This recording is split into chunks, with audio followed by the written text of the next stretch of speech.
Years ago, the great screen actor Jimmy Cagney was working with a young actress that was about to be fired. He went to the director and said, "Let me talk to her." And he walked over to the actress and he said, "Look, it's simple. You walk in the room, you plant your feet, look me in the eye, and tell the truth." The logo of the X-Files is "The truth is out there." The truth is out there. I'm going to paraphrase. The truth is in here. You're about to hear the truth. I'm an actor. My name is John Cipher. For 7 years, I walked through the door, planted my feet, and tried to tell the truth as Chief Daniels on Hill Street Blues, as General Craig on the hit sitcom Major Dad. I was 2 years on Dynasty. You're on Knots Landing. I've done 5 afternoon soap operas, 12 Broadway shows, and 20 films. One of the Broadway shows I did was the great musical Man of La Mancha on Broadway. I was Richard Kiley's original understudy. I sang the words to dream the impossible dream, to fight the unbeatable foe, to bear with unbearable sorrow, to run where the brave dare not go. I'm here to introduce your host this morning, Dr. Stephen Greer. He's a man who is running pell-mell where the brave dare not go.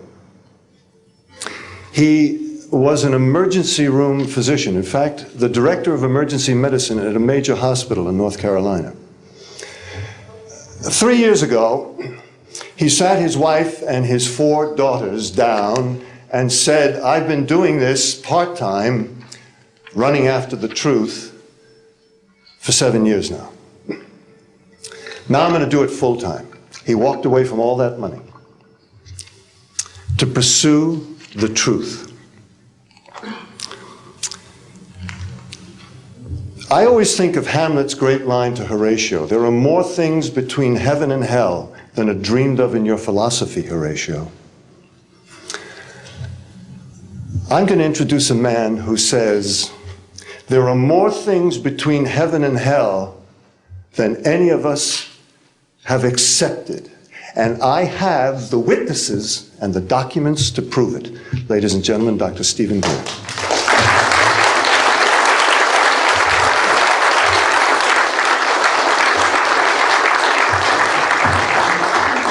Thank you very much, John.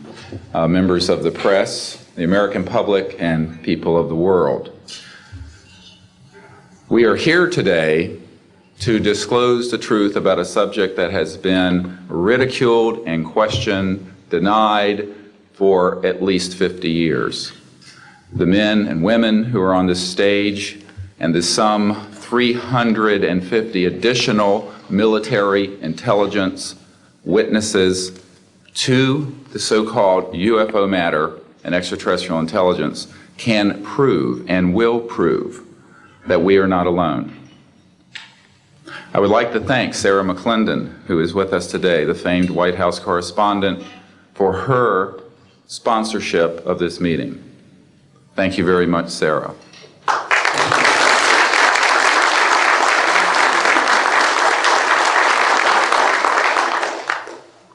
In 1993, a group of military advisors to this project and I met out in the countryside in Virginia.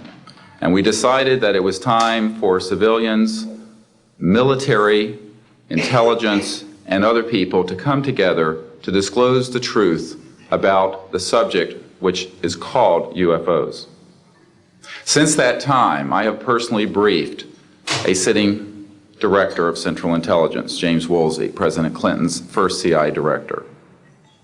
I have personally briefed the head of the Defense Intelligence Agency, the head of Intelligence Joint Staff, members of the Senate Intelligence Committee, many members of Congress, members of the European leadership, the Japanese cabinet, and others.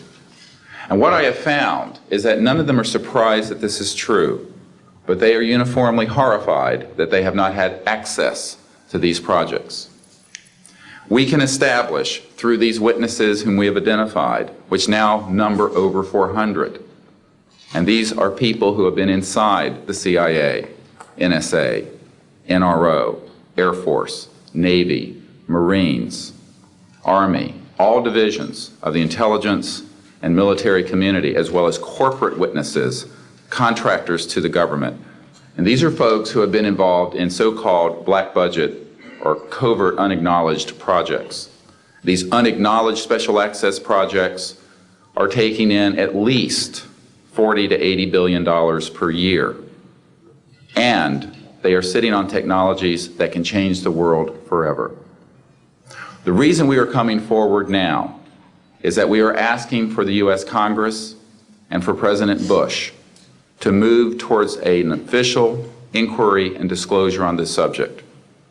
It has the most profound implications for the human future, for the U.S. national security, and for world peace. Specifically, technologies connected to UFO and extraterrestrial vehicles, if declassified and used for peaceful energy generation and propulsion, would solve the looming energy crisis definitively, would end global warming, would correct the environmental challenges that the Earth is facing. It is also critical that we begin to debate as a society the propriety of placing weapons in space. If indeed, as we can prove, it is true that we are not alone and that space is territory which we are sharing with other civilizations, it could be a very imprudent, destabilizing thing to place weapons in space. This is not being debated because it is off the national and international radar screens. It needs to be placed on it, and we are here today to do it. We can establish through this testimony that these objects of extraterrestrial origin have been tracked on radar going thousands of miles per hour, stopping and making right-hand turns, that they use anti-gravity propulsion systems, which we have already figured out how they work in classified projects in the United States, Great Britain, and elsewhere.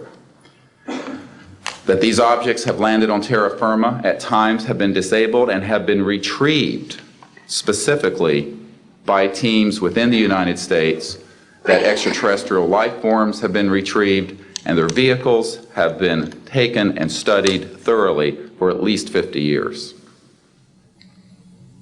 We can prove through the testimony and documents that we will be presenting that this subject has been hidden from members of Congress and at least 2 administrations that we are aware of, presidential administrations, and that the Constitution of the United States has been subverted by the growing power of these classified projects, and that this is a danger to the national security.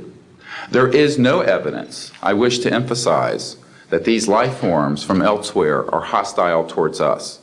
But there is a great deal of evidence that they are concerned with our hostility. There are times when they have neutralized or rendered inert the launch capabilities of intercontinental ballistic missiles. Witnesses here today will describe those events to you. They have shown clearly that they do not want us to weaponize space, and yet we are proceeding down that dangerous path. And it will be established that these projects, because they have not been supervised properly by the Congress, by the U.S. President, by the international community, have become a threat to the national security. And for this reason, we feel we must disclose the facts. This is the beginning of the campaign for disclosure. And in a memo that I wrote to President Bush last week, I've stated that this campaign will persist until our goals are met, and they are as follows: that we have open, honest hearings on the subject in the U.S. Congress, that there be a permanent ban on the weaponization of space or the targeting of any objects of extraterrestrial origin.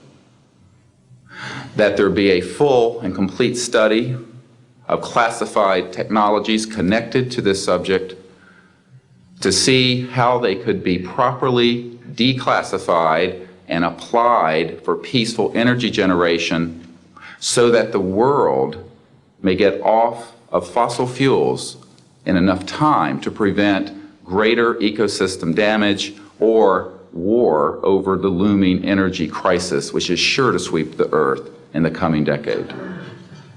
This is a matter of the most pressing import. It has been ridiculed, yes. I know many in the media would like to talk about little green men. But in reality, the subject is laughed at because it is so serious. I have had grown men weep who are in the Pentagon, who are members of Congress, and who have said to me, what are we going to do? Here's what we will do. We will see that this matter is properly disclosed, and these courageous witnesses, the first 21 of over 100 that we have already interviewed on videotape, have stepped forward to speak the truth. Now, I expect people to be skeptical, but not irrationally so, because these men and women have come forward and they have their credentials, they can establish who they are, and they have been first-hand witnesses to some of the most important events in the history of the human race. As was pointed out to me by some of the men here, they were charged with handling the nuclear weapons of the United States. Their word was trusted on everything of great importance for the national security. We must trust their word now. As Monsignor Balducci said at the Vatican, in an interview I had with him recently, it is irrational not to accept the testimony of these witnesses. So please be skeptical, but that is not the same as prejudiced and closed-minded. This is a matter of great importance, and I ask the media, the scientific community, and the political community to look seriously at this matter and to do the right thing for humanity and for our children. We have available for the media and for members of Congress a nearly 500-page briefing document with transcripts from dozens of these top-secret witnesses. We have a 4-hour videotape summary. It's not a commercial product, I'll warn you, from this project of the 120 hours that we have in interviews so far. They've been boiled down to 4 hours, and it's available for the Congress to review and for the major media to review. We can establish that this subject is real and has tremendous significance for the human future. I ask on all of you who are listening to contact the members of Congress that represent you and the leaders around the world and other countries and ask them to hold an honest inquiry into this subject to support a ban on weaponizing space, since we are sharing space with other life forms. And that we move quickly as a people to understanding that this is the end of the childhood of the human race. It is time for us to become mature adults in the cosmic civilizations out there. To do this, we must become a peaceful civilization, and we must look as we go into space with an intent of cooperating with other civilizations, not weaponizing that high frontier. The men and women who will speak next will do so in order, beginning on your left. They will introduce themselves. I ask for the media to refrain from questions until each witness has spoken briefly about who they are and what they have personally been involved with or witnessed in their government, military, or government-connected careers. At the end, we will have questions. All of you may ask questions for as long as we can stay here, and we will provide you with all the information that you need. So we will begin now with the first of our witnesses, Mr. John Callahan.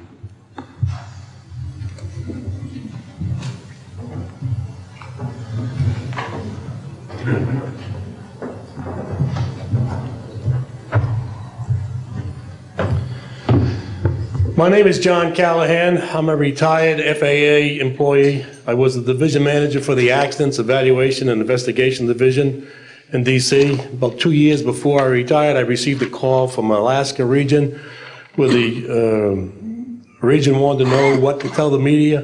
When I questioned, tell the media what, he says about the UFO, and it went downhill from there. What UFO? It turned out I told him what any government employee would do at that time was to tell him it's under investigation. And then I had him send all that data to the FAA's tech center in Atlantic City. The next day, my immediate boss, service director, Javi Safir, and I went to Atlantic City. I had just purchased a new video camera, and I videoed the event. In Atlantic City, we had them play back on a scope, you would call it a scope, a plan view display, PVD, exactly what the pilot seen or what the controller seen, and we tied that in with the voice tape so we could hear exactly what the controller said and what he heard, and we taped it. We came back the next day, briefed the administrator, Admiral Ingen, on what happened. He wanted a 5-minute briefing. After we started the briefing, he wanted to know if he could see the video. We put the video on. He watched the video, the whole video.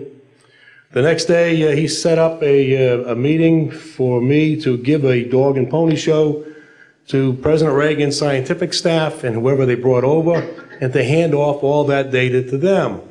That morning in the FAA round room, it was either 9 or 10 o'clock, 3 men from Reagan's scientific staff, 3 CIA people, 3 FBI people, and I don't remember who the other guys were, along with all the FAA experts that I brought with me that could decide or talk about the hardware and the software, how it worked. We put on a dog and pony show. We let them watch the video. We had all the data there. We had all the printouts that the computer put out. They got all excited over it. When it was all done, the CIA, one of the CIA men told the people they were now sworn to secrecy, that this meeting never happened and this event never happened.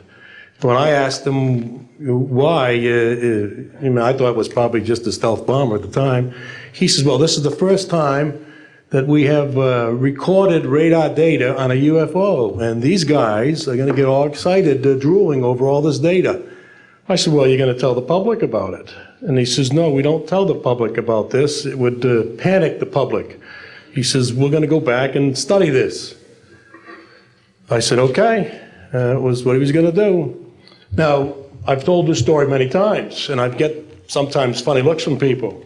I have with me the voice tapes of the controllers that were involved, the FAA original tapes. See, after we handed this stuff off to the president's staff, the FAA didn't know what to do with it. We don't separate UFOs from real traffic, so it's not our problem, okay? I have a copy of the original of the video that we took, which is rather interesting. And once the thing was all over, the reports started coming into my office, but because it wasn't an FAA air traffic problem, the FAA's report ended up on a table in my office.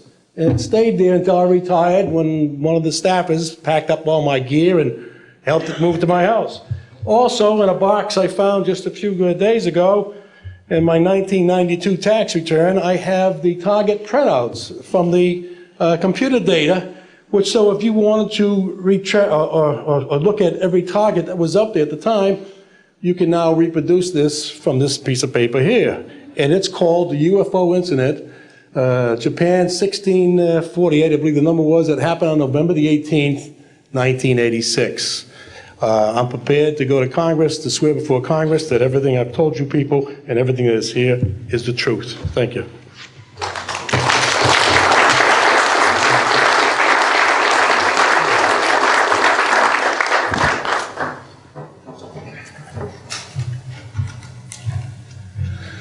Good morning.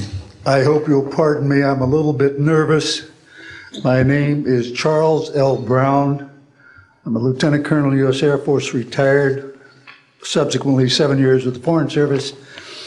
I like the name Charlie Brown, a gentleman by the name of Charles Schultz, of great talent, sort of elevated the name, if you will. During World War II, I was a young farm boy from West Virginia. I got the patriotic bug, joined the United States Army, ended up flying bombers in Europe, and ended the war transport in the Pacific. Finished college in the late summer of '49, recalled to active duty in the newly formed United States Air Force. I was assigned to an organization called Office of Special Investigations. The Air Force, as most of you know, was formed in 1947. OSI, as a central investigative agency for the Air Force, was formed, I think, in 1948. So everything was relatively new. Needless to say, starting in '47, UFOs were rather new. The Air Force Air Technical Intelligence Center was at Wright-Patterson Air Force Base, and I had my office in a building adjacent to it. And our organization was the worldwide investigative agency for the Air Force for any unidentified flying objects. This lasted for about 2 years. The project name was known as Project Grudge. It was a predecessor to a project known as Blue Book, which Ed Ruppelt headed. During my experience with it, I would collect the data I didn't collect it, it was sent into my office. I analyzed it. As a pilot investigator, I was able to offer some bits of advice to the Air Technical Intelligence people. Now, you might visualize a massive office, but as I recall, we had a first lieutenant, a secretary, and a technical sergeant. That was the essence of Project Blue Book when it started, or Project Grudge, Blue Book, and expanded somewhat. During the review as an analyst of these various documentary reports, if you will, or documents, I became clearly convinced that there was substance to what was being reported, in that we had ground visual, ground radar, airborne visual, and airborne radar confirmation of some of these sightings. The individuals who made the sightings were everything from airline pilots, military pilots, police officers, some of the people that your lives depend upon on a daily basis.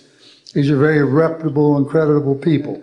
I hope that the testimony here from very credible people will convince you of that and will further Steve Greer's disclosure project, in that pressure needs to be brought to bring this to the attention not only of the Americans, but of people all over the planet. These vehicles have been seen and confirmed all over the planet. I am willing to sign a sworn statement or testify to my judgment and to what I have observed. Such things do exist. Please believe me. Please believe those who follow me. Thank you.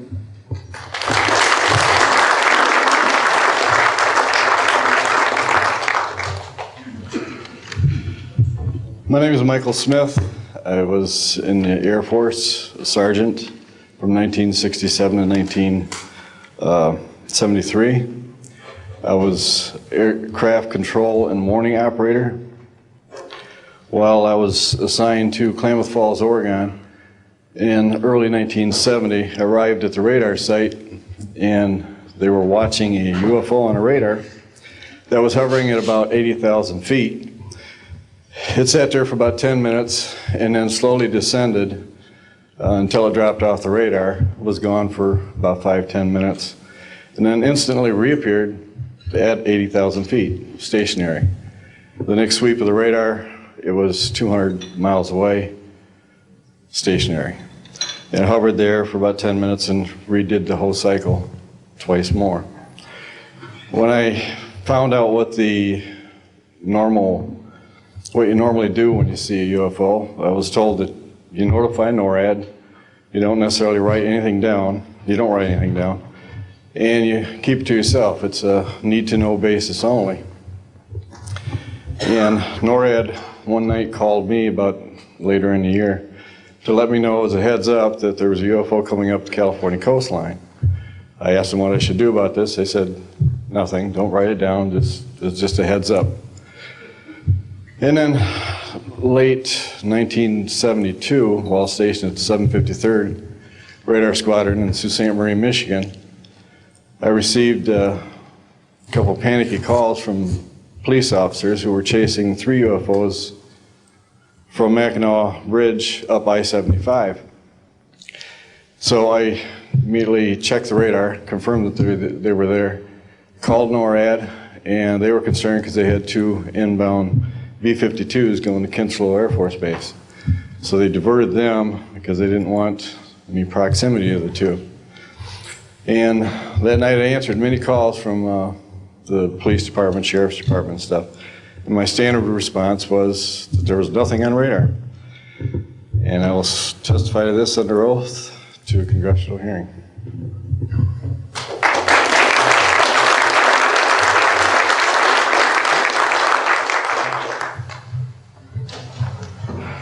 Good morning.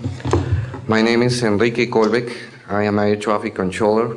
I'm sorry for my English. I'm so scared. I'm not accustomed to talk in front of a lot of people. I'm here because I'm being a witness in an involuntary way on my work. I work in Mexico City as radar controller and the International Airport of Mexico. And I'm going to give an example about this silence that we have in Mexico for several years, and this issue happens a lot of times in my country, unfortunately.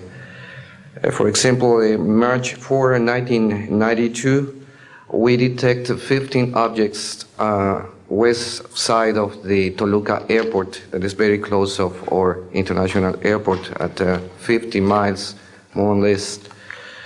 Then July 28 of 1994, we have almost a collision or something that we can name in that way with an international flight, domestic flight of Aeromexico 129, commanded by the pilot Raimundo Cervantes Ruano, that has a trash or something about in his main landing gear in the right leg.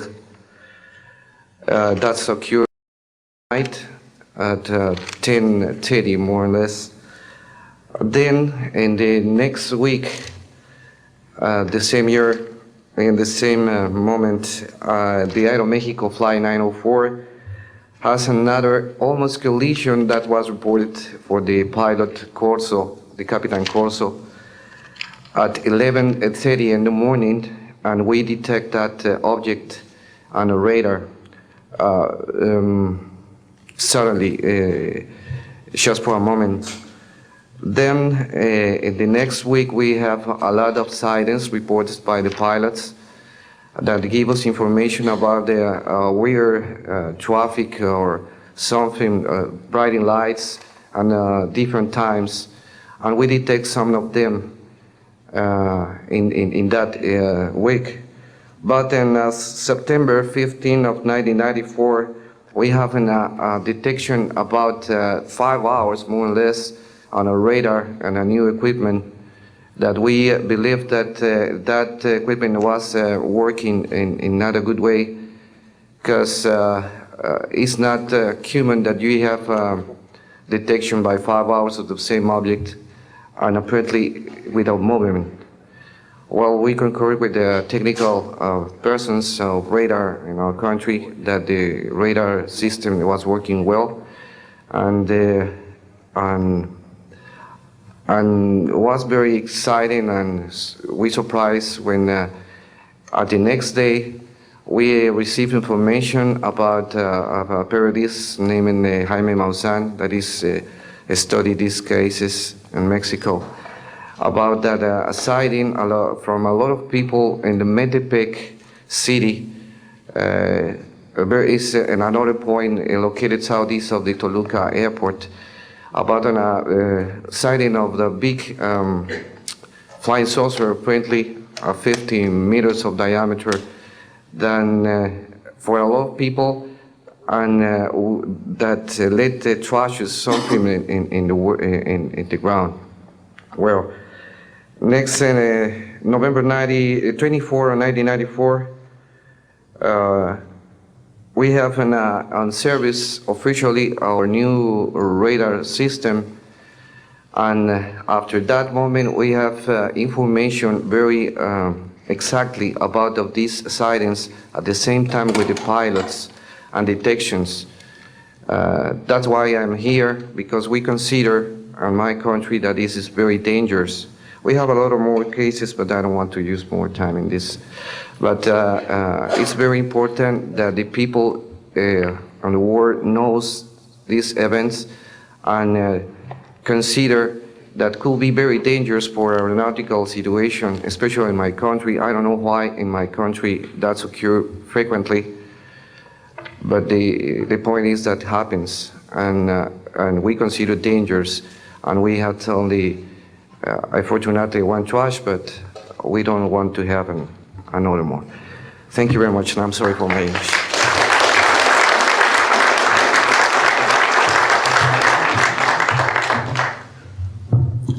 My name is Graham Bethune. I'm a retired Navy commander, pilot, had a top secret clearance.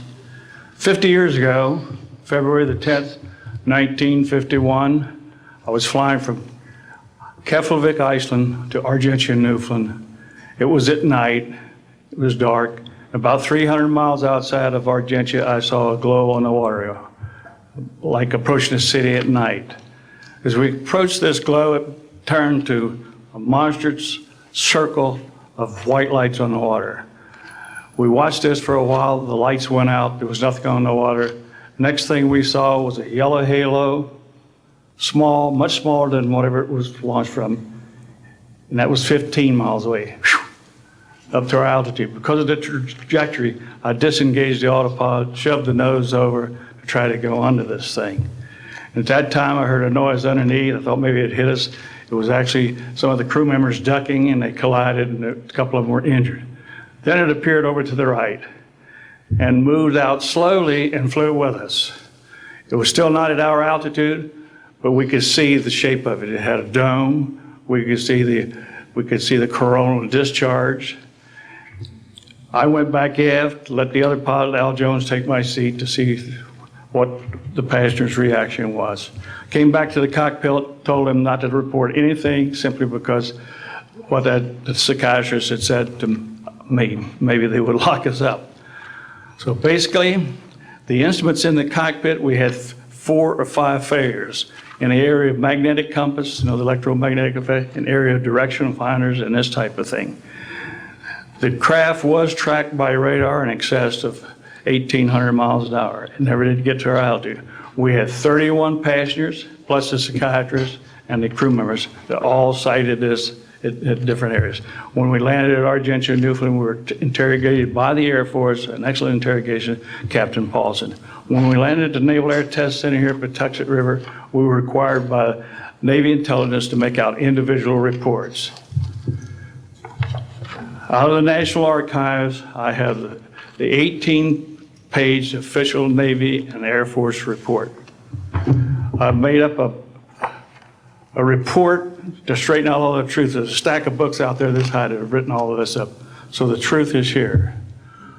I will testify under oath before Congress that everything that I have said is true.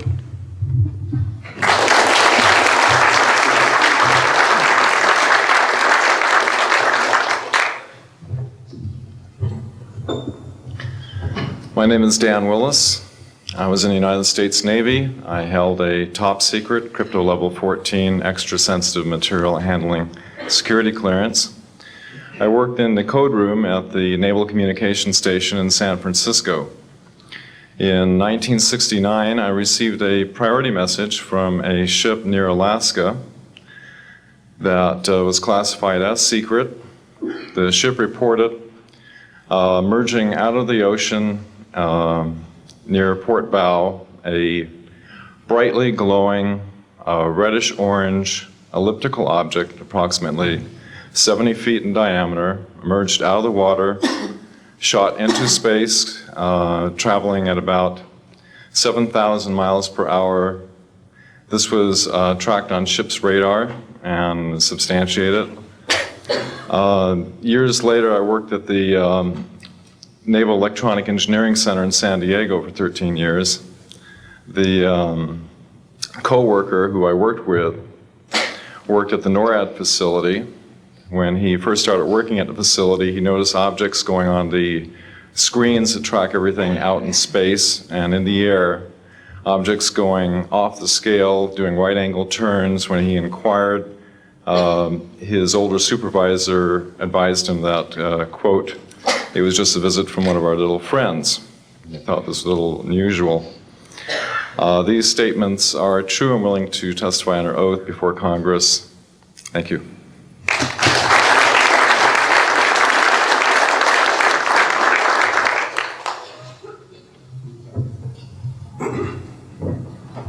My name is Don Phillips.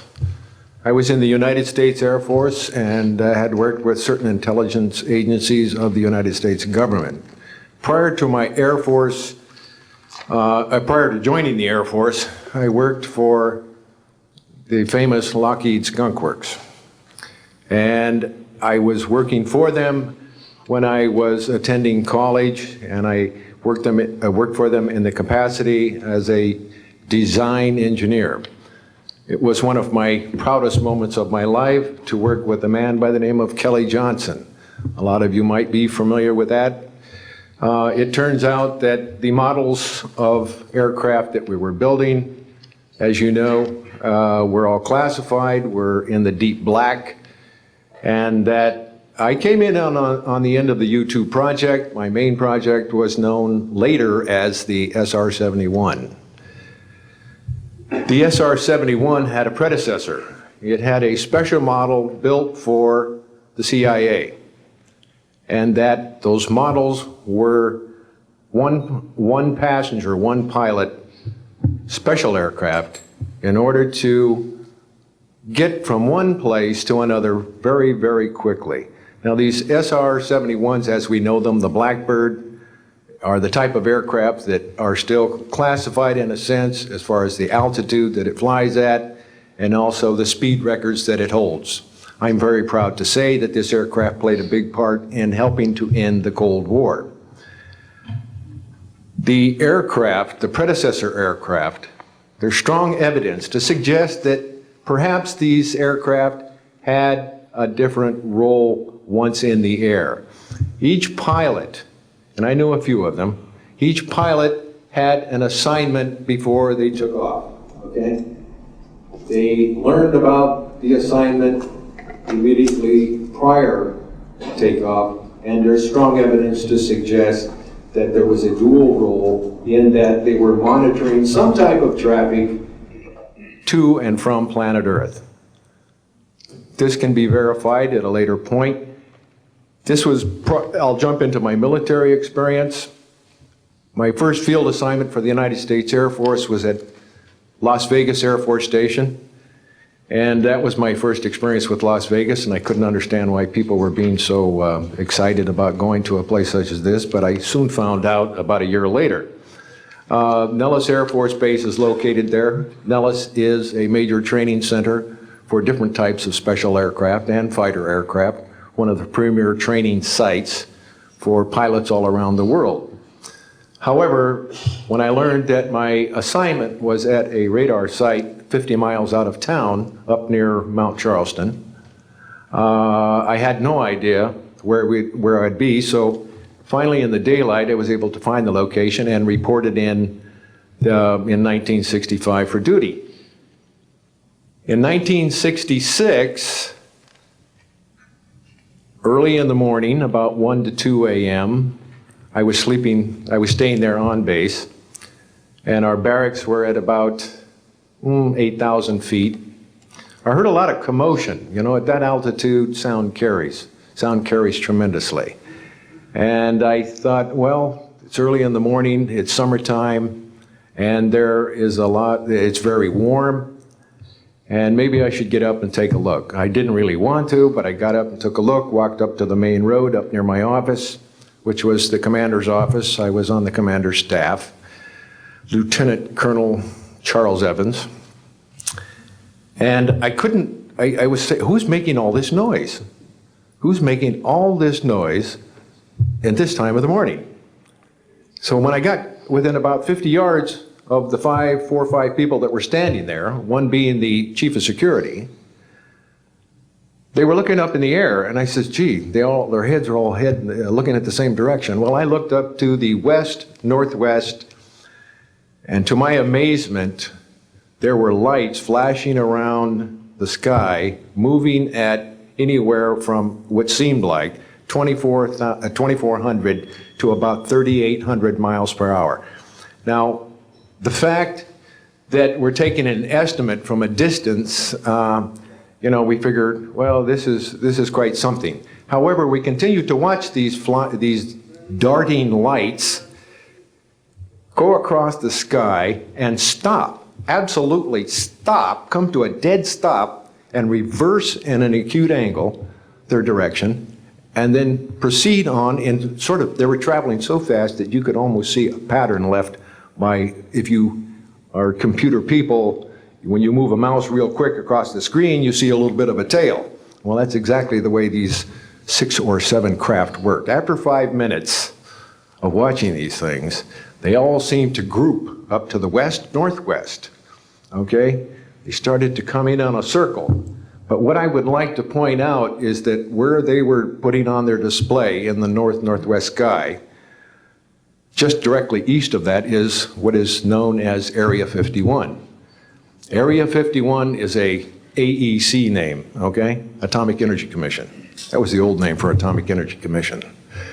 We knew it as the Groom Lake Flight Test Facility in the Air Force. And it was where we tested our aircraft after we got the prototype made from the Skunk Works. So here are these, let's get back to the circle in the sky. What they did was coalesce and started rotating in a circle, and then they disappeared. Well, I thought, gee, this is something that we have to keep quiet, and that was verified by the chief of security.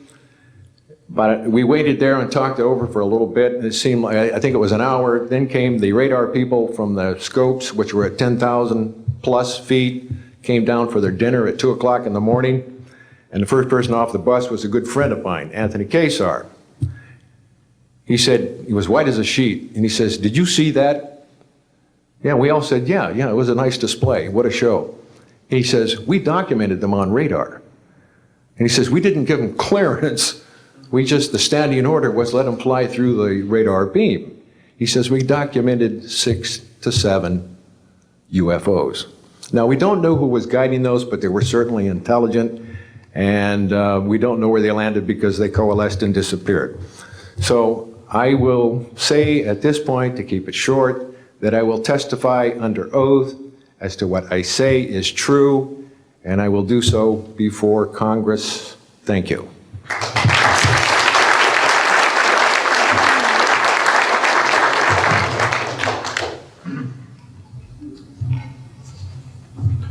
My name is Robert Solis. Contrary to what it says on the card, I was not a lieutenant colonel in the Air Force. I was in the Air Force active duty after I graduated from the Air Force Academy in 1964 until 1971 and separated as a captain. In March of 1967, I was stationed at Malmstrom Air Force Base, Montana, as a missile launch officer, Minuteman missiles. On an early morning of March 16th, 1967, I got a call from my security guard, primary security guard upstairs. We had about 6, as I recall, flight security airmen upstairs. I was downstairs 60 feet underground in a capsule monitoring and controlling 10 nuclear-tipped Minuteman missiles. I got a call that morning that they were seeing strange lights flying in the sky. I disregarded that call. Told them to call me when something more significant happened. I got another call subsequent to that call, and this time it was a more intense tone in the guard's voice. It was very clearly very frightened. He said there was a bright, glowing red object hovering outside the front gate. It was oval-shaped, He had all the other guards out there with their weapons drawn. Right after that call, I woke up my commander, who was on a rest period, Fred Mywald, a retired colonel now, and told him about the phone calls. As I was telling him about the phone calls, my weapons started going down, one after the other. They went into a no-go condition, what we call a no-go condition. They were unlaunchable. We lost somewhere between 6 and 8 weapons that morning within minutes of having received that second phone call of a UFO hovering outside the front gate. Again, that morning, after reporting it to the command post, we were informed that a very similar incident happened at Echo Flight. I was at Oscar Flight.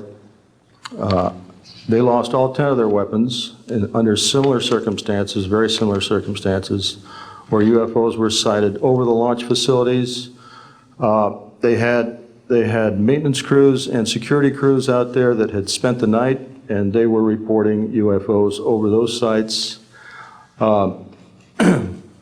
And the commander of that flight was Eric Carlson. He also separated as a captain, and the deputy commander was Walt Fiegel, retired as a lieutenant colonel. We have those witnesses that I just mentioned, the names I just mentioned, have spoken of this event before, and they will back up this story.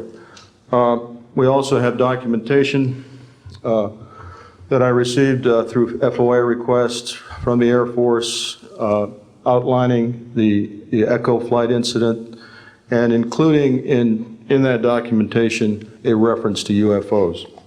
We have telexes covering this incident, and in one telex it says the fact that no apparent reason for the loss of 10 missiles can be readily identified is cause for grave concern to this headquarters. This was from SAC headquarters. So we've got those telexes. I've got about 12 witnesses that'll verify parts of this story, including of a man who investigated the incident afterwards for the Air Force, and you'll hear a little bit more about that from the next witness. And also another guard that witnessed a UFO in that same time period, and another officer who retired a full colonel who had other reports of UFOs. Ancillary to that, excuse me, I've got the complete report on a Minot, North Dakota incident. That was Minot Air Force Base, North Dakota, which happened in August of 1966. Very similar UFOs sighted over missile silos, and also a UFO incident that was investigated by the Air Force immediately after our incident within a week. I'm willing to testify to the truth of all these matters that I've spoken about this in front of Congress under oath. Thank you.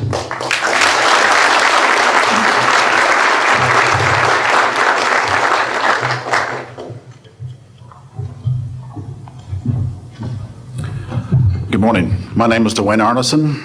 I served 26 years as a communication electronics officer in the U.S. Air Force, all over the world, including Vietnam. I was lucky to be selected to be commander of 3 different units in the Air Force. I held a top secret SCI TK clearance, and for those who know, it is slightly above top secret. I retired in 1986 as a colonel at Wright-Patterson Air Force Base in Ohio. I would like to relate about 3 different experiences, if you will, that relate to UFOs. As a young lieutenant over in Germany, Ramstein Air Base, Germany, back in the early 60s, I was in charge of the cryptographic center. I had a top secret crypto clearance at that time, and I can clearly recall seeing a message that went through my crypto center which said that a UFO had crashed on the island of Spitsbergen, Norway, and the team of scientists were coming to investigate it. Going forward to the 1967 timeframe, I was assigned to the 28th Air Division at Great Falls, Montana, and I was the officer in charge of the communications center there. Also, I was a top secret control officer for the division. I had a crypto account. I was an account custodian, and I also passed out nuclear launch authenticators. During that time, I can recall seeing a message come through that communications center which said, basically what Bob was just got through talking about, is that a UFO was seen near the missile silos and the missiles were deactivated. Coincidentally, the person that Boeing sent to investigate the particular missile conditions, if you will, what made them shut down, was my first manager at Boeing, Mr. Bob Kaminsky, who has since passed away. And I can recall him on different occasions. He lived close to me in Auburn, Washington. That's where I'm from. And he said, Arnie, he says, those missiles were perfectly clean. That was the result. So then one last incident concerned when I was as a commander of the unit in Great Falls, or in Caswell Air Force Station, Maine. I had contacts with the security police at Loring Air Force Base, and they told about UFOs that were seen near the nuclear weapon storage areas on Loring Air Force Base. And I'd be glad to testify to Congress that this is absolutely the truth. Thank you.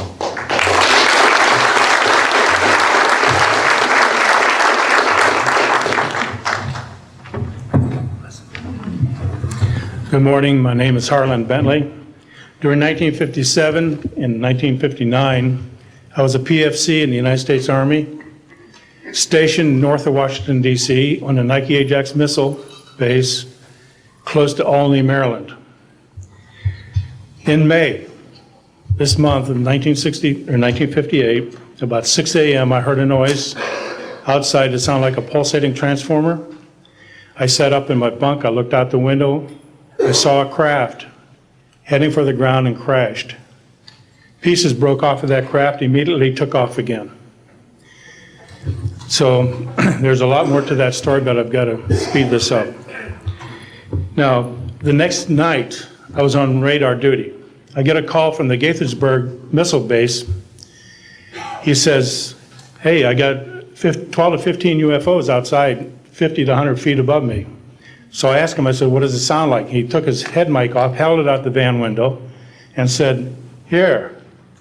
And the same sound I heard the previous morning, except a lot more of them. So my radar was on standby, so I immediately turned it on and got the blip just outside the ground clutter. I marked it on my radar screen. And then for a few minutes later, all of a sudden they took off. As they took off, the sweep came around, hit the blip. The second, when it came around, it hit it again. That blip was 2/3 away off my radar scope. In order to get that far at a constant velocity was 17,000 miles an hour. That was my first incident. 10 years later, by this time I received a Bachelor of Science degree in electrical engineering, and I was working in California. Now, I'm sorry that all I can say is I was somewhere in California working on a classified project that had nothing to do with my experience that I had there. As I was working, and it was like 2 or 3 in the morning, California time, I heard a Houston astronaut communication link, comlink. I didn't pay much attention to it until I heard the word bogey. Of course, my ears picked up immediately. An unidentified flying object of some sort, whether it's a craft, meteorite, or whatever, was on a collision course with that module going to loop around the moon. So basically, I listened for some time, and then I stopped and went back to work. And then I heard, there they go. In the astronaut world, some of you may not know this, there's a term called green turtle. And it used to be, I don't know if it is today or not, but it used to be is you're not allowed to use profanity over the net.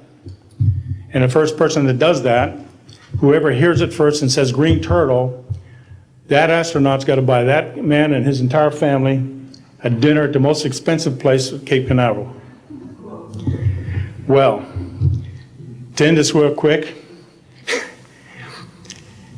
one of them said, damn, they went off, the UFOs took off. He says, damn, that was fast.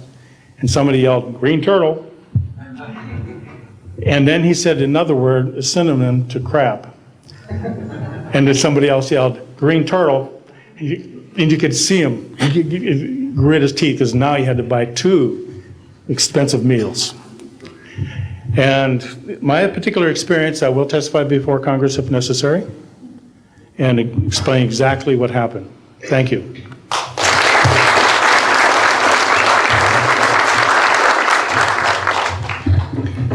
My name is John Maynard. I'm a retired Army. I retired as a Sergeant First Class. For my entire 21 years of service, I held a top secret clearance. Compartmentalized at times to as high as TK, Omni, Crypto, and others. I had access to very, very sensitive documents. My testimony is basically two-pronged. One, I retired from DIA in 1980. And when as an administrator, you take over an office, you take over everything and you sign for everything. And I signed for well over 2,000 documents. In order to sign and inventory those things, you have to read them. Not word for word, but basically I went through every document to make sure that it was complete. It was there as they told me. I turned my charge over to the next person, those same documents were there. So I got quite a good knowledge of what was going on in those documents, and believe me, there are many, many different references to UFOs. There was also NPIC pictures that shows that it would targeted objects that were casing you out. Now, I worked on the SALT 1 and SALT 2 areas for the office that I worked in. So we were taking pictures all the time for verification of nuclear disarmament. And there were some objects in those pictures that didn't belong there. The second prong to this whole thing is that a lot of people talk about conspiracies over a shadow government. I'm willing to testify before Congress that these black operations do exist. I nearly became part of it. But I saw the light, I think. Or was it? And I got out. And that's it. We have to disclose what we know. And I am willing to testify before Congress under oath, or before any other organization, that what I witnessed was true.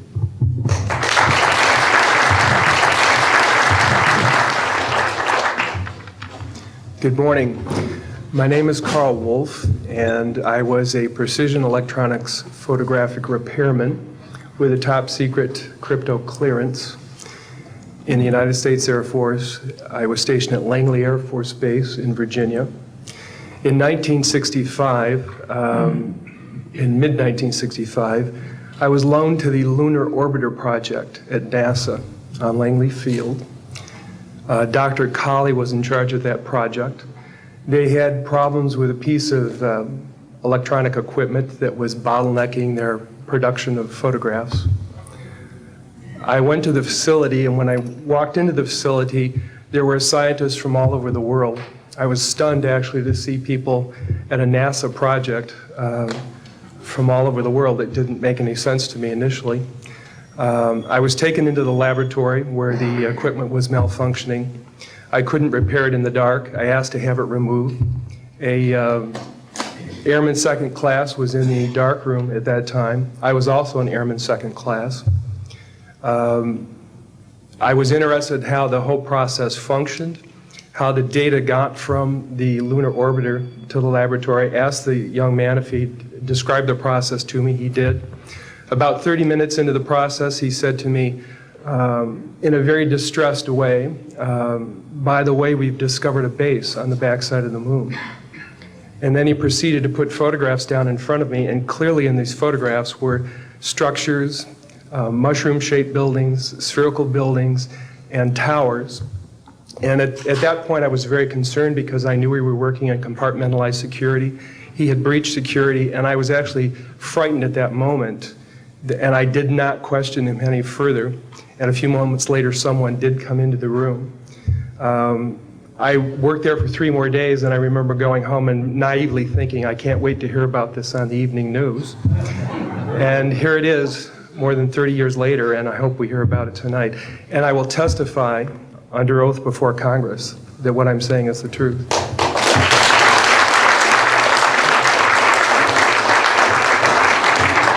Thank you, Carl. Good morning, everyone. My name is Donna Hare, and I worked at Philco Ford Aerospace from 1967 to 1981. During that time, I was a design illustrator, draftsman. I did the launch slides and landing slides, and also projection plotting boards, lunar maps for NASA. We were a contractor, but most of the time I worked on site, excuse me, in Building 8. I had the opportunity to do extra work during downtime, which was between missions, and I walked into a photo lab, which was the NASA lab across the hallway. I had a secret clearance, which is not that high, but I was able to go into restricted areas, which this was. At the time, I was talking to one of the techs in there, and he drew my attention to a photograph, a NASA photograph. It had a dot on it, and I said, what is that? Well, he drew my attention to it, and I said, is that a dot on the emulsion? And he said, and he's smiling, and he has his hands crossed, and he said, round dots on the emulsion don't leave round shadows on the ground. And this was an aerial photograph of the Earth, I'm assuming the Earth, because it had pine trees on it, and the shadows of the craft, or whatever it was, were in the same angle as the trees. And by its very nature, UFO, and I wanted to clarify that to a gentleman that was talking to me, means unidentified. So I did not know what this was. But I realized at this point that it's very secret, that it was kept secret, because I asked him, what are you going to do with this piece of information? And he said, we always airbrush these out before we sell them to the public. So they're pesky little creatures appearing on this photograph they wanted to get rid of. After that, I decided I would ask questions to other people that worked there. And I found that I had to ask them away from the site and not on site. A guard told me that he was asked to burn some photographs and not to look at them. And there was another guard guarding him, who was in green fatigues, watching him burn the photographs. And he said he was too tempted. He looked at one, and it was a picture of a UFO, and he was very descriptive. I can go into that later with anyone. He immediately was hit in the head, and he had a big gash in his forehead. He was knocked out, and he's terrified, so he would have to be protected. Another incident, I knew someone in quarantine with the Apollo astronauts. He told me that the Apollo astronauts saw craft on the moon when we landed, and that is what he told me. And he also was afraid. He said that the astronauts are told to keep this quiet. They're not allowed to talk about it. So I do want to let you know that I worked out there for a number of years, and I ran into this. So it's not something everyone knows that works out there for a long time. My boss didn't know about it. Some people that sat right next to me didn't know about it. It's very strange, because I don't know how they can do it, but they can let some people know about it and then others not. I'm willing to testify before Congress that what I'm saying is true, and thank you very much. Thank you.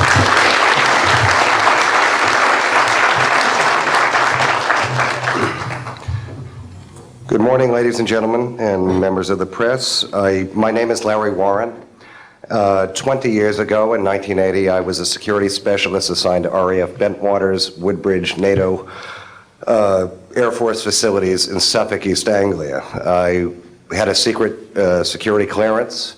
I guarded our backline nuclear weapons that were stored there at the time, without the knowledge of the people of Great Britain.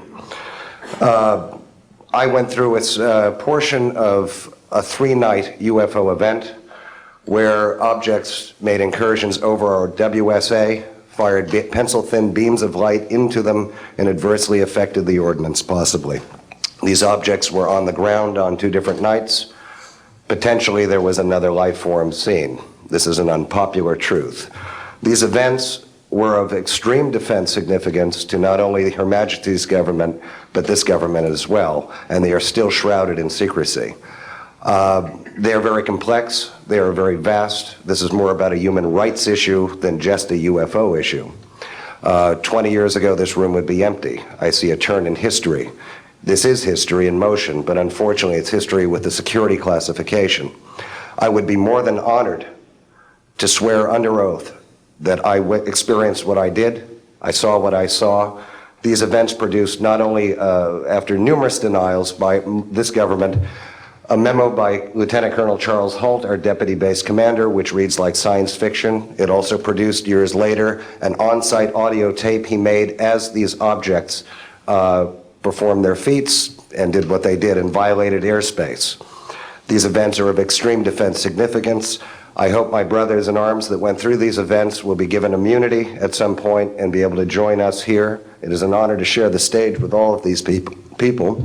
And I think for all our children, my son Dennis, God bless you, son, we can change the world. You're heroes for being here also, and I will testify in front of Congress if asked to. God bless. Thank you.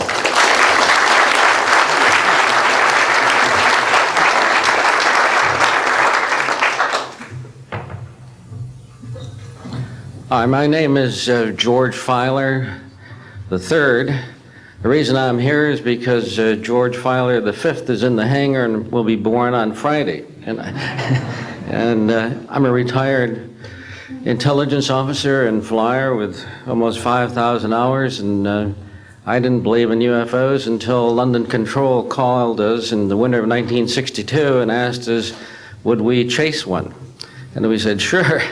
So we let down from 30,000 feet to 1,000 feet where the UFO was hovering, and we went into a steep dive and actually exceeded the red line of the aircraft.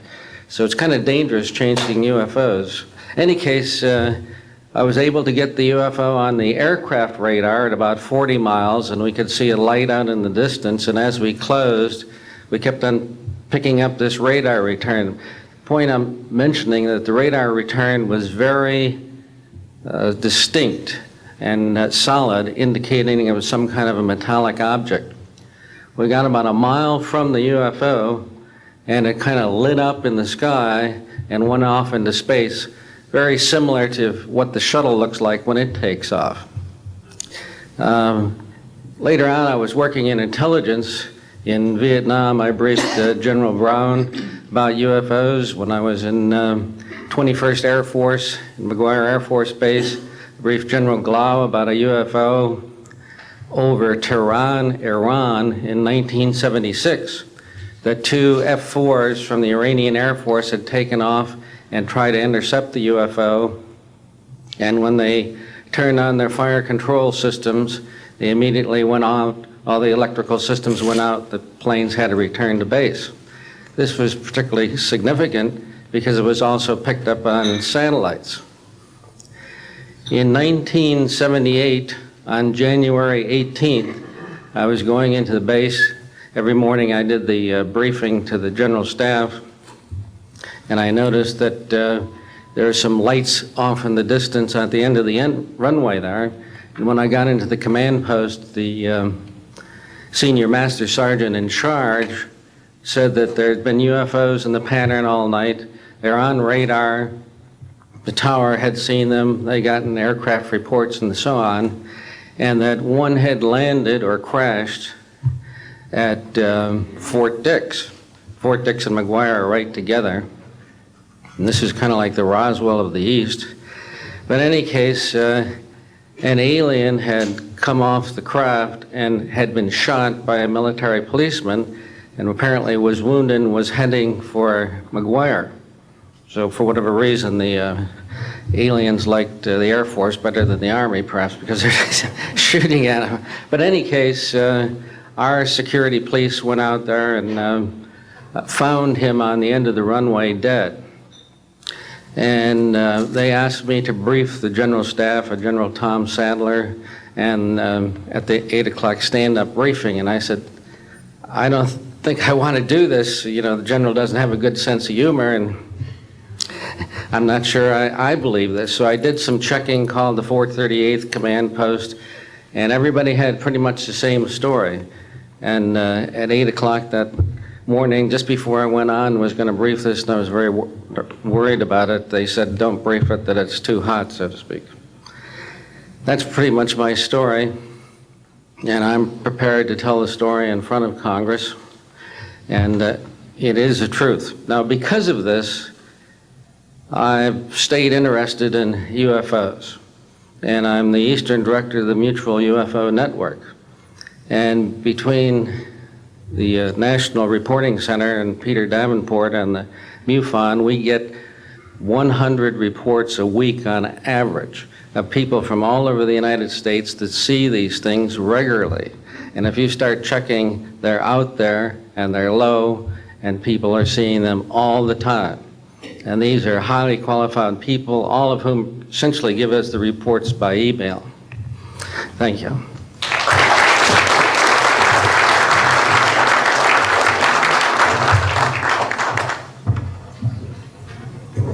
Morning, ladies and gentlemen. My name's Clifford Stone. I was a Sergeant First Class, United States Army.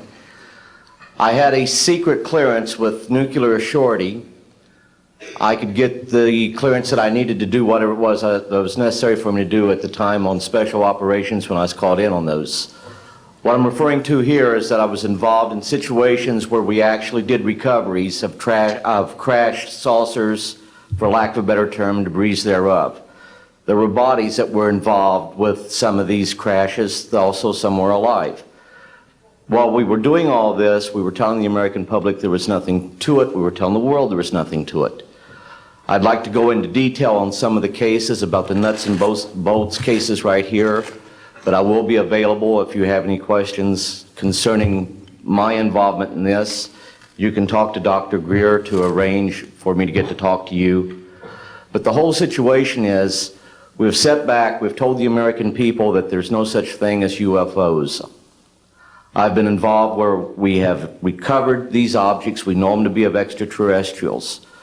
In 1969, I had an event that happened to me while I was stationed at Fort Lee, Virginia. We went to Indiantown Gap, Pennsylvania.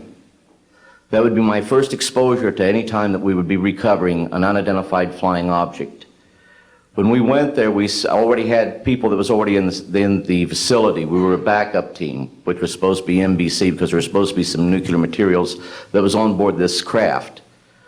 Later on, most people involved would have been were to be told that there was nothing on board it. It was nothing more than just a crash of one of our aircraft. I know better because I was one of the people that approached it with a Geiger counter to get surface readings. I was the first person to go ahead and see that there were bodies on it. That would be the first of approximately 12 events. UFO crashes are not events that take place every day. They're rare. I know we're not alone in the universe. I know that the absence of evidence is not evidence of absence. It's evidence that has been denied to the American people.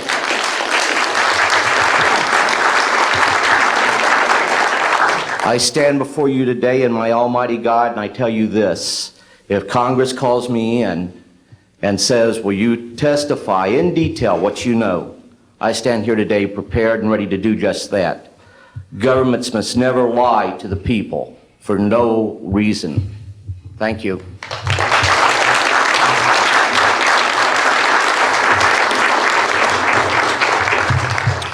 Good morning. My name is Mark McCandlish, and for the last 21 years, I have worked as a conceptual artist for a variety of defense contractors.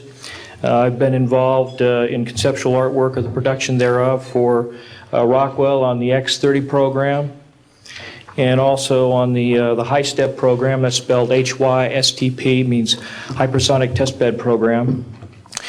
During the course of my career, I've twice had a secret security clearance.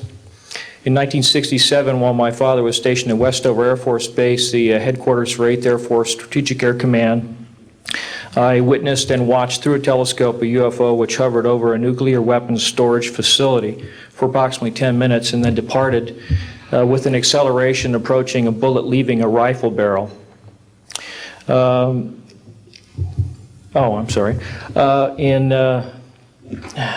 In 1988, in November, a college buddy of mine, an associate by the name of Brad Sorensen, informed me that he had personally witnessed 3 flying saucers at a very large hangar at Norton Air Force Base during the course of an air show that was held on Saturday, November 12, 1988. I subsequently called my congressman from that district. I called his office. This was Congressman George E. Brown, Jr., who at the time was the chairman of the Congressional Committee on Space Science and Advanced Technology. I naturally assumed that since this presentation that Brad talked about was for top military brass and certain congressional individuals, that his office must have coordinated this with the local Air Force Office of Public Affairs. A male staff member in Congressman Brown's office not only confirmed the exhibit, but the fact that there were 3 discs at that exhibit.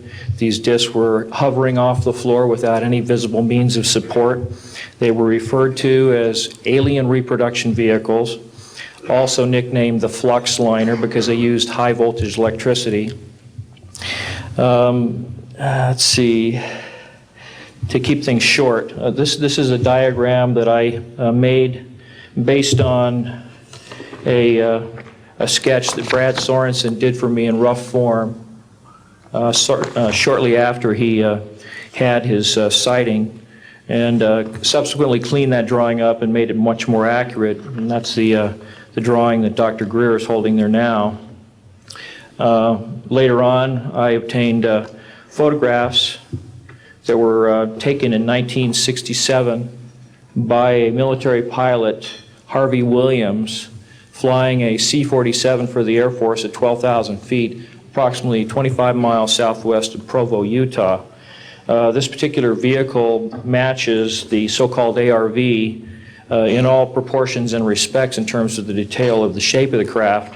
And this was photographed, as I say, in June or July of June of 1967. I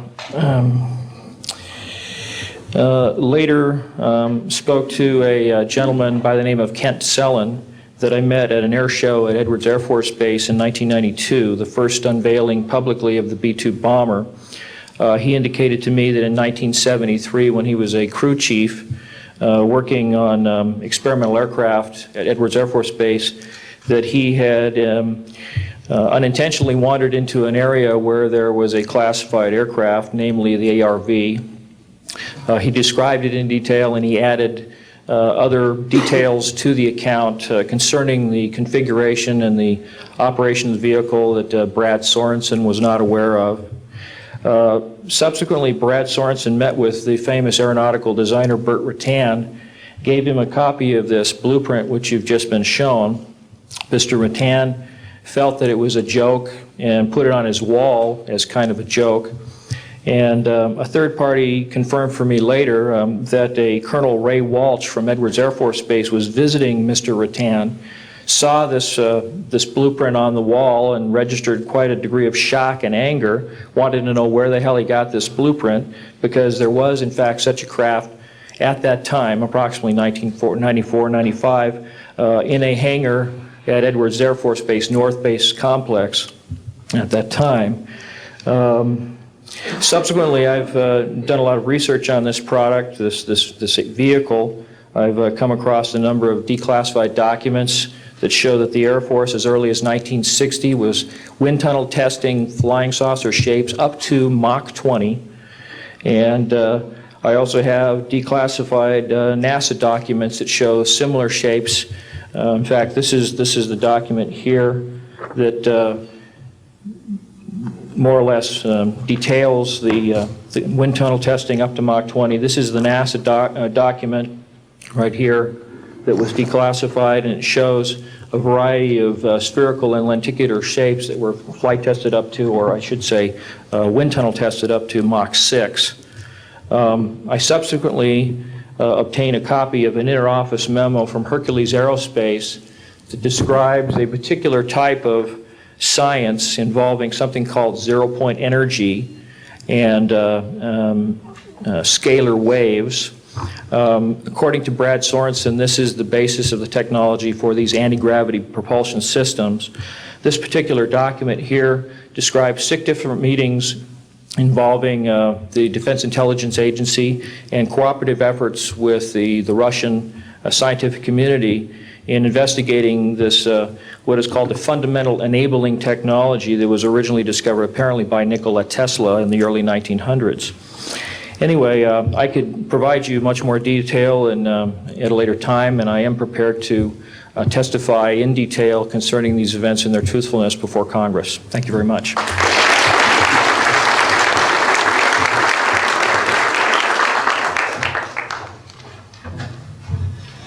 Good morning. My name is Daniel Sheehan. I'm an attorney and serving as general counsel to the Disclosure Project.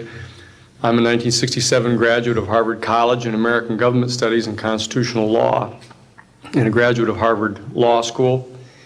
And I served as general counsel and one of the co-counsel for the New York Times in the Pentagon Papers case, and was involved in briefing and arguing the case in front of the United States Supreme Court, giving permission to the New York Times to publish the classified documents, the 47 volumes of the Pentagon Papers. Subsequent to that time, I served as special counsel to the office of F. Lee Bailey as one of the trial counsels when we represented James McCord in the Watergate burglary, and got Mr. McCord to write the letter to Judge Sirica to reveal the Watergate burglars' relationship to the plumbers unit in the White House at that time. Subsequent to my service in that case, I went back to Harvard to the Divinity School to study Judeo-Christian social ethics and public policy. Did my master's work and PhD work there, and became general counsel for the United States Jesuit headquarters in Washington, D.C., assigned to the National Social Ministries Office and their public policy office. It was there in 1977 that I was contacted by Ms. Marcia Smith, who was the director of the Science and Technology Division of the Congressional Research Service.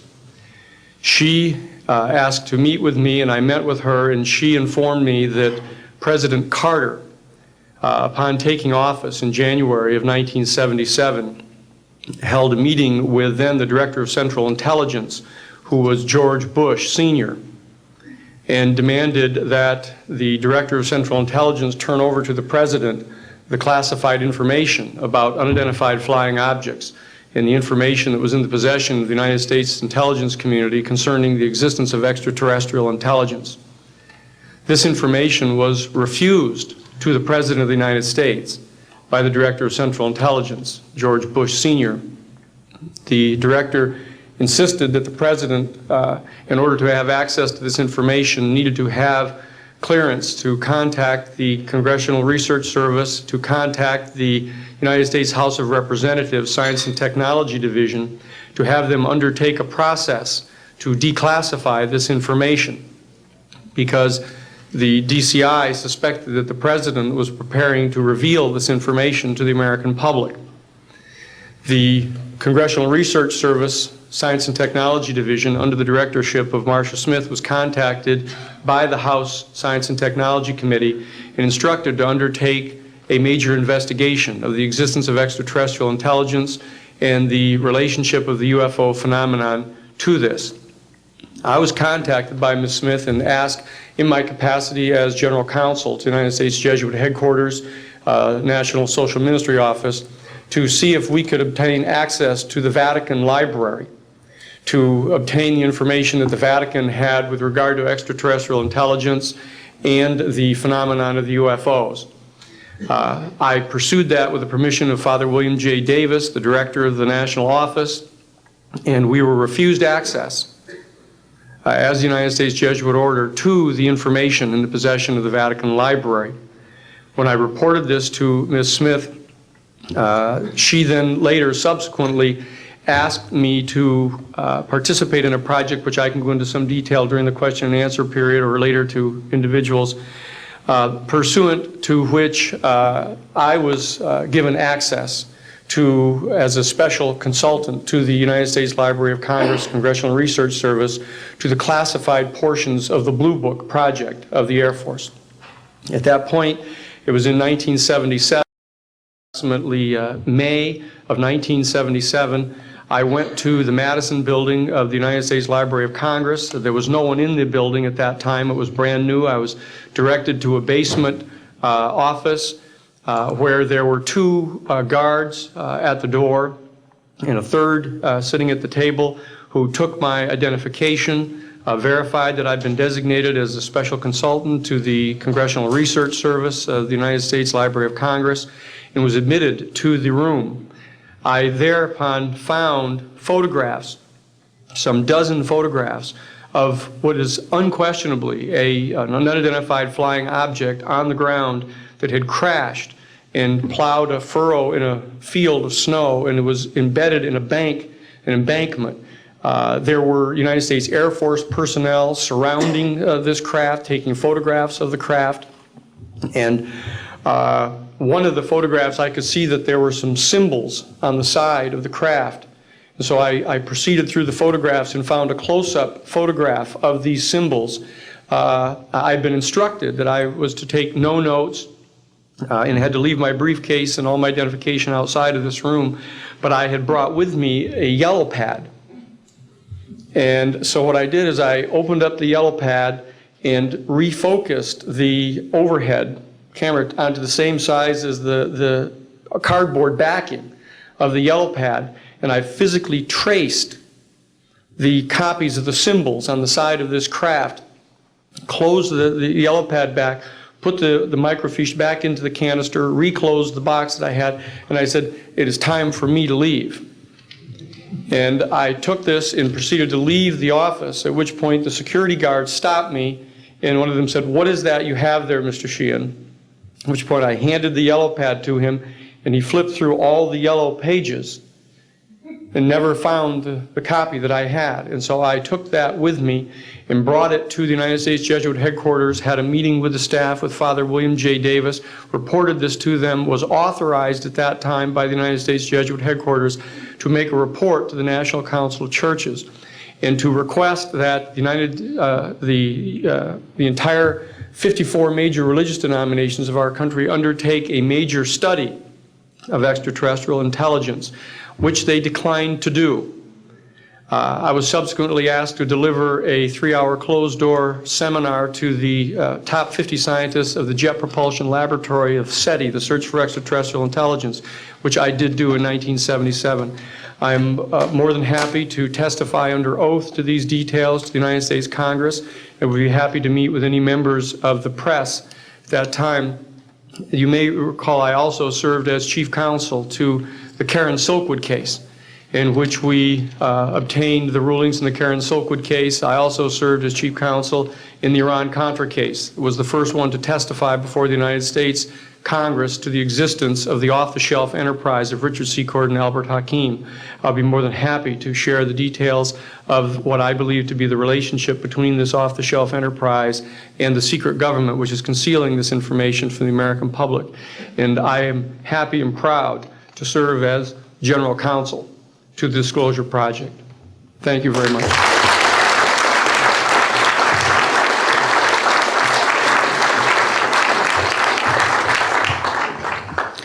Good morning. My name is Carol Rosen. In 1974, after being a 6th grade school teacher, I was introduced to the late Dr. Wernher von Braun, in the U.S. the father of rocketry. In my first meeting with him, during that first 3.5 hours, he said to me, "Carol, you will stop the weaponization of space." And I said, teachers don't stop until June. He said, "No, you have to understand. This is February. And we have to prevent the weaponization of space because there is a lie being told to everyone that the weaponization of space is now first being based upon the evil empire, the Russians. There are many enemies," he said, "against whom we're going to build this space-based weapon system. The first of whom was the Russians, which was existing at that time. Then there would be terrorists. Then there would be third world countries. Now we call them rogue nations or nations of concern. Then there would be asteroids. And then he would repeat to me over and over, and the last card, the last card, the last card would be the extraterrestrial threat. Well, at the time, I kind of laughed when he said asteroids, and when he said extraterrestrials, I knew I wasn't going to deal with that subject. And now we hear on the news just today, this week, that they've slid in another enemy. Only this time we're going to protect our satellites. In other words, we have to have some reason to spend these trillions, to waste these dollars on a space-based weapons system, and they're all lies. This is a system, he told me, that would never protect anyone. Even back then, he talked about suitcase bombs. He talked about chemical, viral, bacterial, biological warfare, that these space-based weapons would never protect us against. And then he told me that, in fact, if you travel around the world, which I did after he died in 1977, I met with people in over 100 countries who were friends. They didn't want to build space-based weapons. I became a space and missile defense consultant. And I worked with people around the world. I became an advisor to the People's Republic of China. They don't want to build a space-based weapons system. And he told me back then that they didn't. He said, go to Russia. They're considered to be the enemy. I got on a plane by myself. When I got to Russia, I had a list of people that I had read out of the newspaper. Chernenko was in office then. He was the only one I didn't get a chance to meet. They introduced me to everyone when I got there. And when I got back, I said, oh my Lord, this man is telling the truth. There is no threat. And I've been waiting until this day for 27 years, and I'm expecting the spin to happen, because he also explained to me that as a military strategist, as a person who worked on the MX missile, which I did later, he said, you will find that there is going to be a spin to find some enemy against whom we have to build space-based weapons. And now we should expect the spin, because he said part of the formula for the intelligence community is if they might have a weapon, then we have to consider that they do have these weapons. So now they do have these weapons, so now we have to build these weapons systems. And that's the formula, except that it's all based on a lie. And we have witnesses here today that have shown you that these extraterrestrial beings, that these craft that have come here are now not UFOs, they're identified flying objects, and we know that they have beings in them. And we have witnesses here who have told you that they can shut down our missile silos, they can stop a rocket going into space that's a test. We have witnesses here who have worked in the classified departments, who have the courage to come forward here to support what Wernher von Braun told me back in 1974 to 77.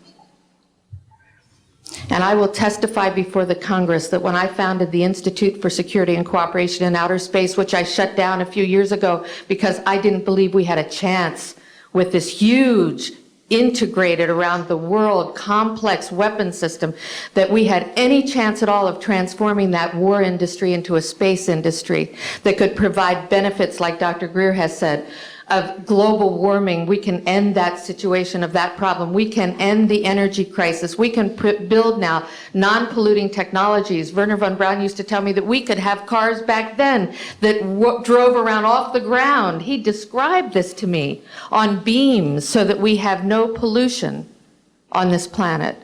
And we can solve the problems of the people that are urgent and potential, and the other animals and the other cultures on Earth and in space. And we can end the arms race without dislocating the industry jobs, without disrupting the economy, by transforming, Wernher von Braun told me, the war industry into a global cooperative space industry that will provide, he said, finally, more jobs and profits on this planet than during any hot or cold wartime, more products and services that can be applied directly to solving the problems of this planet. And we can have a whole planet now that lives in peace on Earth, with all the cultures on Earth, and with all the extraterrestrial cultures in space. And these are words that Wernher von Braun told me in 1974, and I will testify before the Congress under oath about everything I have said and more. Thank you.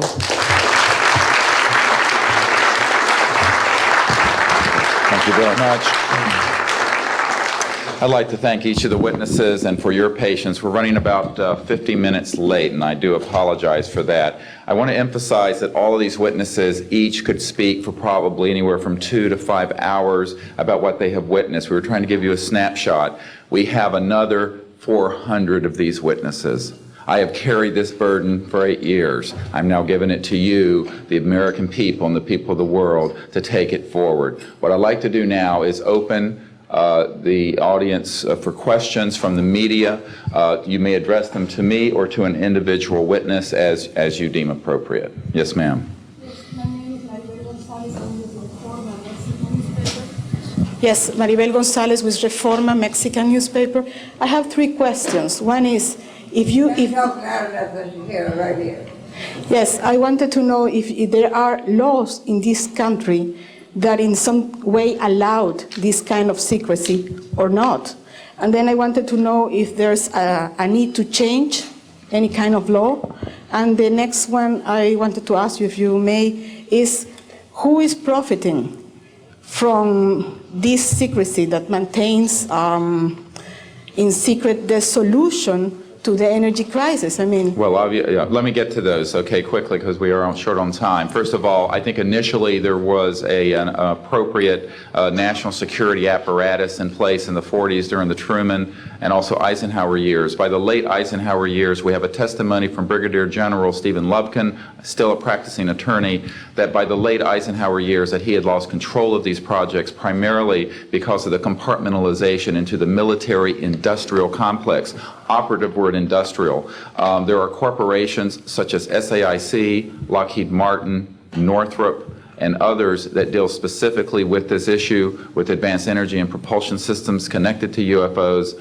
And I think that what has happened, from the best we can tell, from insiders that have briefed me for now about 8 years, is that we have lost control of these projects from a constitutional law perspective because the infrastructure within military intelligence and corporate channels is so well funded and so complex and labyrinthine that there are compartments within compartments within compartments, and people who are in the Congress who make inquiries, and in fact President Clinton, when he made inquiries, were simply denied access, as you heard earlier that President Carter was denied access. On your other question, I would say that in terms of profiting from the status quo, big oil. There are certain geopolitical and financial infrastructures that would not welcome a definitive replacement to the fossil fuels. I will tell you, and we can prove this with other scientists who are ready to come forward, that we already have a complete replacement for any fossil fuels or ionizing nuclear power plants. We don't need them. We haven't needed them. Probably have not needed them since the time I was born.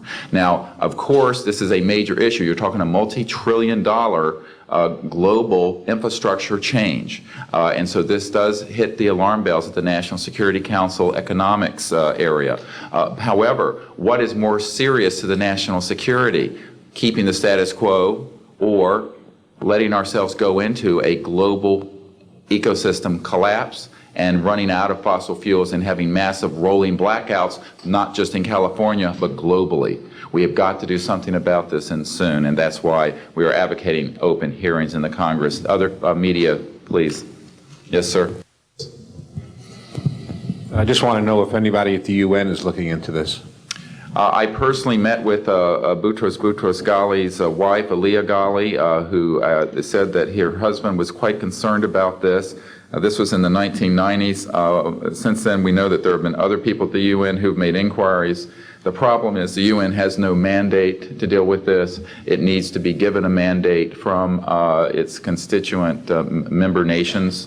And I think that the public and the member nations need to ask that the United Nations get involved with this. This is an international peace issue and an international security issue, and it should be taken up by the UN Security Council, and of course we are recommending that as well.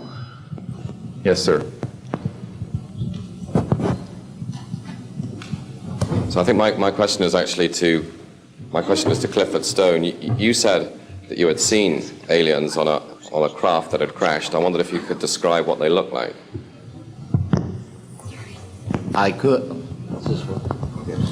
but it would probably take a whole lot of time. The reason I state that, when I got out in 1989, we had cataloged 57 different species.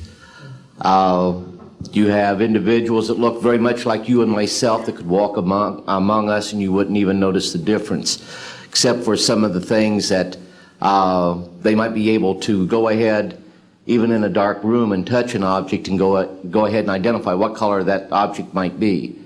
They would have a heightened sense of smell, sight, hearing. The situation is that you have various types of what we normally call grays. We didn't call them grays in the military, but you had at least 3 types of the grays. You had some that were much taller than we were. The unique thing that I'd like to point out for the most part is that the entities that we did catalog were in fact humanoid. Now this created a situation where the scientific community was trying to figure out why that would be the case, because you would expect that if life evolved on other planets, that they would take on some type of other being, so to speak, not necessarily look humanoid or be bipedal such as we are. But apparently, we got quite a few of the species out there that are humanoid in appearance, and that creates a question that yet has to be answered by science. Yes, and as I call on you, please state the news agency that you were with. Yes, ma'am. Deanne Divis with United Press International. Could you please address the vehicle that there was a drawing displayed of? Why would this vehicle be on display at an air show? What is the power source that you are asserting is going to be so very useful? And how can you determine that this vehicle is not something that is being developed, by a government agency?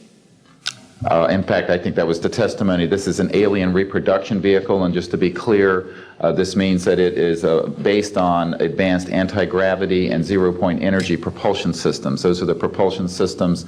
They are being manufactured by a consortium of companies that include Lockheed Martin, Northrop, SAIC, and other corporations. They do have superluminal capacity, in other words, faster than the speed of light capacity. I think Mr. McCandlish and other witnesses that he's identified could go into more of the technical physics of it. I'm just a country doctor from Virginia, I tell people, I mean, really.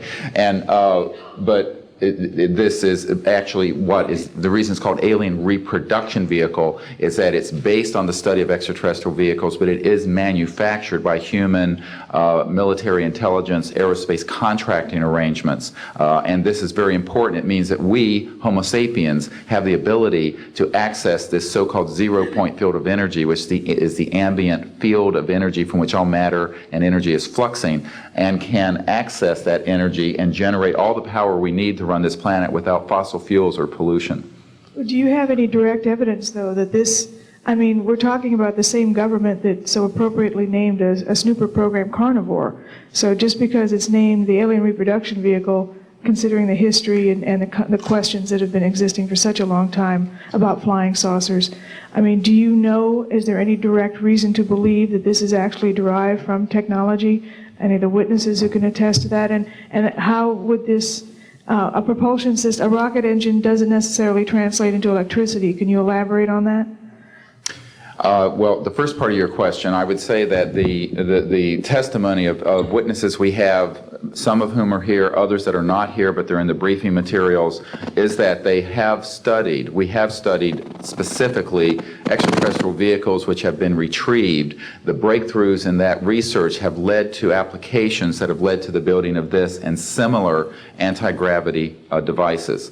And that, in fact, this can be proven in open testimony before Congress, and that is exactly what we are calling for. We have the witnesses to establish this, and they also have the documents and the specific details of the propulsion systems. But this is not a jet internal combustion system at all. It is actually kicked in by a type of electric power source, and it then accesses this ambient zero-point energy field that is responsible for all matter and energy existing, and by special configurations and what have you, it causes a cancellation of mass inertia and an anti-gravity effect. And this is a complex technical discussion which is probably beyond the scope of this conference, but we have materials in the briefing document that we can provide you with references to people who have studied the anti-gravity effect as far back as certainly the 1950s. We have one witness who said that his family was connected to the RAND Corporation, and that by the mid-1950s that more money had been spent on anti-gravity propulsion systems than the totality of the Manhattan Project. So yes, we can establish those elements. Other questions? Thank you. My name is Murray Felsher. I publish a newsletter downstairs here called the Washington Remote Sensing Letter that deals with reconnaissance and surveillance of the Earth from space. My question is this. Since 1972, with the launch of Landsat 1, and now with the launch of commercial space imagery, there are some archived, I would say, upwards of 35 million photographs of the Earth from space. And not one of them has shown a flying saucer. Are you suggesting that these have been airbrushed out? We're suggesting that there is a system before the public gets hold of anything that's off of a government-connected satellite. There is a compartmented operation that does indeed sanitize them from this type of evidence. And I think the testimony of the gentleman who was with the Defense Intelligence Agency, Mr. Maynard, Ms. Hare, and others would substantiate that. We have other witnesses who have been involved in projects where such items have been sanitized out. It could also be that if you did a thorough search, you might find a few that slipped through. We obviously haven't had the research dollars to go through all the millions of images that are cataloged to look for them, but we do know there's been a very thorough sanitizing of this. And people should not be naive about the extent to which covert programs using billions of our tax dollars have been able to effectively hide this. This is one of the sort of myths of both the media and the public. It's sort of a Pollyanna myth that we live in a society where such things could not be done. In fact, they are done, and we can prove that they have been done. These entire proceedings here, and I'm wondering how your screening process went. Can you tell us a little bit about your satisfaction level with that? Well, I'm very satisfied that these are genuine and good people who are speaking truthfully. Out of 400 people that I'm dealing with, not 20 times this number, have I been fooled? Yeah. I'm an emergency doctor. Let me say something. People come into the emergency department with flank pain, writhing on a stretcher. What have they got? A kidney stone, right? Yeah, well, some of them go into the bathroom, prick their finger, and squeeze blood into the water, the urine sample, to show that they have blood in their urine so they can get a narcotic injection. Now, have I been scammed as an emergency doctor who has I'm bright enough to kind of know when I'm being scammed, but have I occasionally? Yeah. Is it possible? It's possible. Is it likely? No. And here's what's more important. You don't not treat or accept the testimony or the history of every patient that comes in with flank pain and assume that they're lying just because you've been scammed once or twice. This field, you make a very good point, is filled with hoaxes and scams and what have you.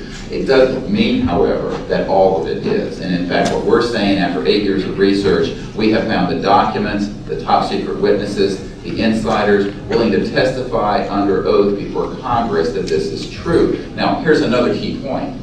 Some of the people who are in this witness pool, Mr. Sheehan, myself, and a couple of other attorneys, are members of state licensed professions.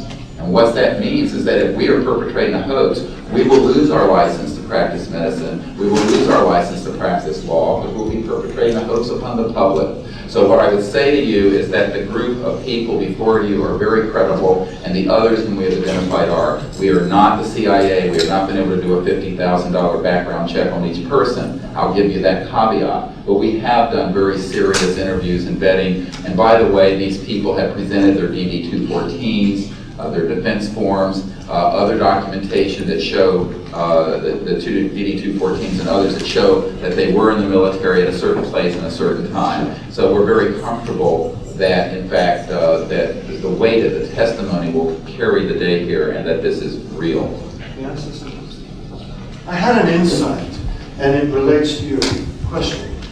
There have been tens of thousands of sightings and experiences from all over the world. Only one of them needs to be true. Because if only one of them is true, then the entire case of the non-reality of these sightings falls apart.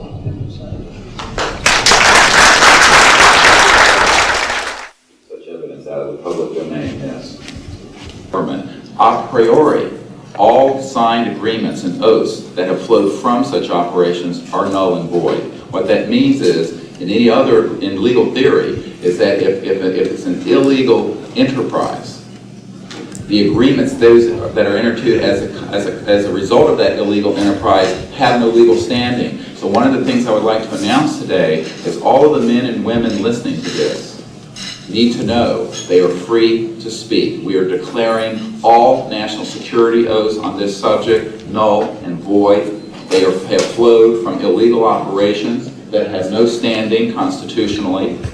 My people, my mother's family, who fought in the American Revolution, were prisoner of war with the British to help found this country, did not fight and die to form the United States so that this kind of chicanery can go on. So these men are free to speak, and there can be no legal repercussions against them. We have legal counsel who will also support this theory, and we're taking this to other constitutional scholars. It is time for that game to end. It is time for a new era in the human experience. Yes.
Occasion has also escaped the oversight of the president.